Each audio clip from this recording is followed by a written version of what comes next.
छिपकली और कॉकरोच में से अगर मुझे किसी से ज़्यादा डर लगता है तो वो है कॉकरोच, क्योंकि कॉकरोच एक ऐसा जंतु है जो अपनी पूरी फौज लेके तुम पे टूट पड़ेगा और तुम घंटा कुछ नहीं उखाड़ सकते।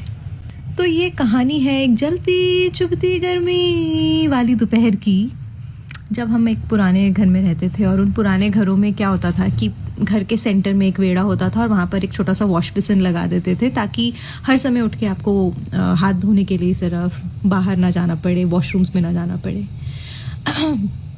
तो उस दोपहर, जो कि मुझे अभी भी मेरे जहन में बहुत अच्छे से याद है, मैं उस दोपहर में उस वेड़े में से निकल कर जा रही थी और मैंने देखा कि उस वॉश बेसिन के नीचे जो वो जाली लगी होती है उसमें से एक काला मोटा सा एक कॉकरोच निकल कर आया, वेरी घिनौना।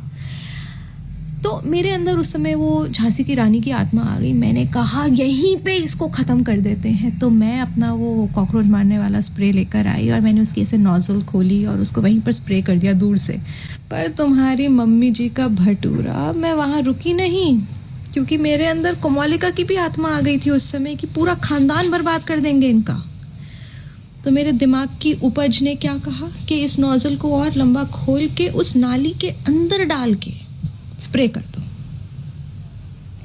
बहुत भयंकर गलती करी मैंने, ये मुझे नहीं करना चाहिए था। क्योंकि हुआ क्या कि वो कॉकरोच वहाँ अपने चाचा, ताऊ, मामा, नाना, पूरे टब्बर के साथ था। अरे भाई, उस नाली में से ऐसा एक्सप्लोजन हुआ कॉकरोचेस का कि भाई कौन सा वोल्केनो फट गया। कॉकरोच ही कॉकरोच, कॉकरोच ही कॉकरोच निकले जा रहे, फड़फड़ाते हुए, उड़ते हुए। मेरी तो जान निकल गई। मैं दिख रहे, मेरे रोंगटे खड़े हो गए ये बताते हुए कि मैंने कॉकरोच की पूरी सेना को एक अकेली लड़की ने झेला। मेरे बेड़े में आउट ऑफ कंट्रोल हो गए थे वो कॉकरोच, वो निकले ही जा रहे थे। और वो सिर्फ निकल नहीं रहे थे, वो उड़ रहे थे सारे में।